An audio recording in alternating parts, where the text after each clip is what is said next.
condensação, né? Outra fase, outra etapa lá do ciclo da água. Bom, a condensação é a passagem da água que está no seu estado de vapor para o estado líquido. Só que a prova visual para nós da condensação são as nuvens. Toda vez que você observa a nuvem no céu, você ali entende, é o processo da condensação. A nuvem está carregada de umidade e a qualquer momento, por saturação, ela pode descarregar essa umidade, né? E isso, claro, vai acontecer na forma da precipitação. Mas é interessante, aqui você está observando, existem 4 tipos diferentes de nuvens. A primeira, que chamamos ela de cirrus, é a nuvem mais alta que existe.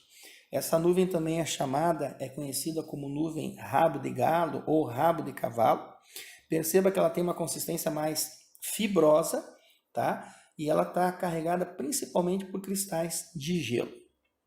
O segundo tipo são chamadas de cúmulos, né? São essas nuvens bem branquinhas, né? Elas parecem flocos de algodão. Até a imagem você pode observar a figura aí de um bichinho, né? E isso acontece com muita frequência. Essa nuvem ela tem bastante evolução pela movimentação do ar, né? Pelo vento. Mas ela tem, né? Como eu já disse, ela é bem branquinha, ela tem uma consistência assim de flocos de algodão. Essa nuvem chega a no máximo aí a 6 km de altura, tá? Aí nós vamos para a nuvem chamada de nimbus. Essa é a temida. Veja só, é uma nuvem de cor escura. Essa é a causadora das chuvas. E elas também podem provocar tempestades intensas. Ela tem essa coloração escura, negra, porque ela está tão densa, ela está tão carregada de umidade que a luz solar não consegue passar, ou tem muita dificuldade para passar, o que justifica essa cor escura que ela acaba tendo. E essa nuvem ela chega a uma altura aí máxima de uns 2 km aproximadamente. O quarto tipo de nuvem são chamadas de estratos, né? Os estratos, como a palavra já sugere, você vê a disposição das nuvens em camadas horizontais.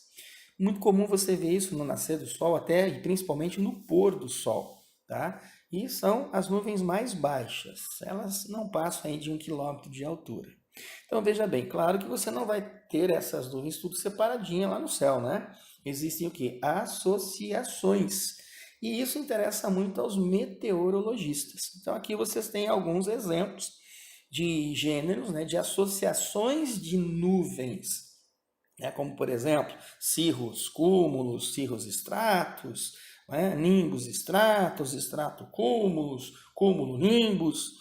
Essa é a mais perigosa, né? A associação mais perigosa é cumulonimbus.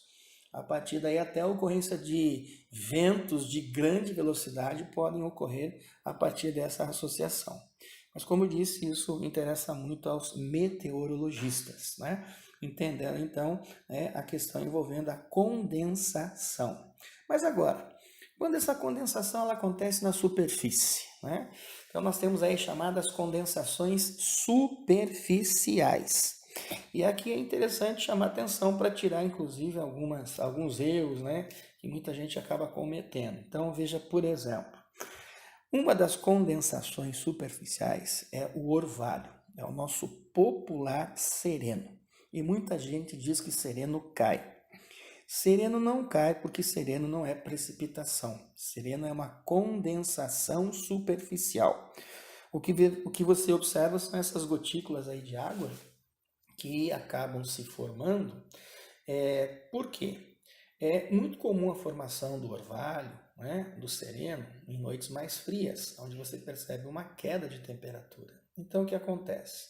O ar ele está numa temperatura um pouco mais elevada do que as superfícies. Lembrando que a superfície ela acaba perdendo calor mais rapidamente do que o ar, muitas vezes. Como o ar está um pouco mais aquecido do que a superfície, no momento em que ele entra em contato com essa superfície, ele perde calor e tem umidade no ar.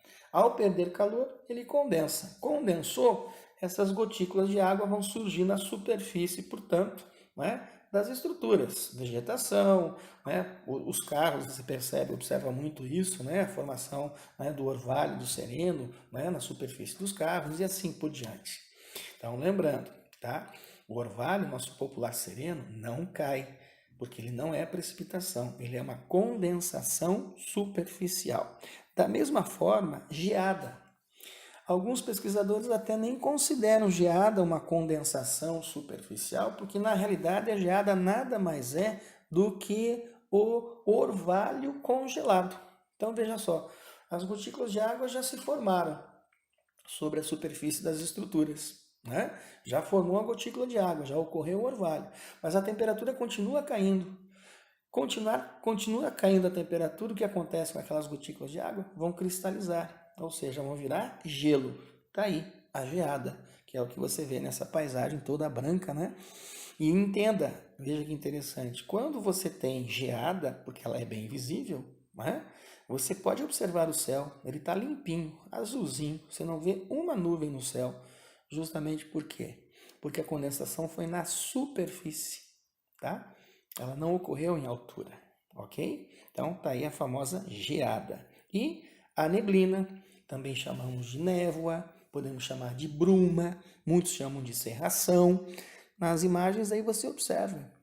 A formação da neblina é quando você tem um ar muito carregado de umidade. E é a mesma situação. Esse ar carregado de umidade, numa temperatura um pouco mais alta do que a superfície, ao entrar em contato com a superfície, perde calor, condensa, mas veja, tem tanta umidade que você tem a formação aí da neblina, que não deixa de ser a nuvem na superfície. Então, se você caminhar pela neblina, pela cerração, você percebe que a tua roupa, teu cabelo umedece, né? Porque você está no meio do processo da condensação em superfície. O dia amanhece, o sol vai aquecendo a superfície, o ar próximo dela aquece, ar quente é ascendente, e aí aquela neblina de repente vai subindo, subindo, dispersando, dispersando, e você vê que o tempo fica limpo, bonito, ensolarado.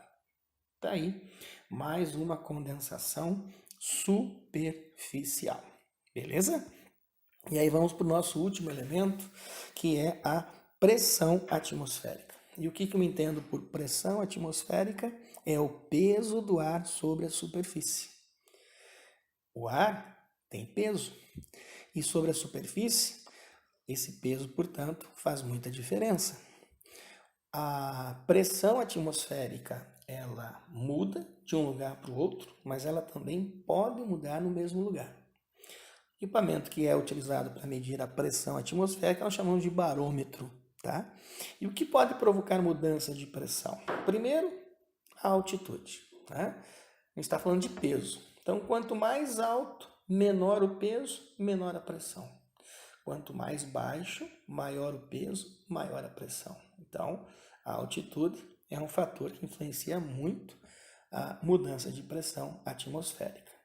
O outro fator envolve temperatura. E aí a moçada tem que lembrar da lei dos gases, né? Quando o ar aquece, ele vai expandir. Quando o ar resfria, ele vai contrair. Então, o que nós temos que lembrar? O ar tem comportamento elástico. O ar aquece, ele expande. O ar resfria, ele contrai. Então, lembra bem desses dois fatores, porque isso vai envolver um outro sistema, um outro mecanismo que nós vamos ver.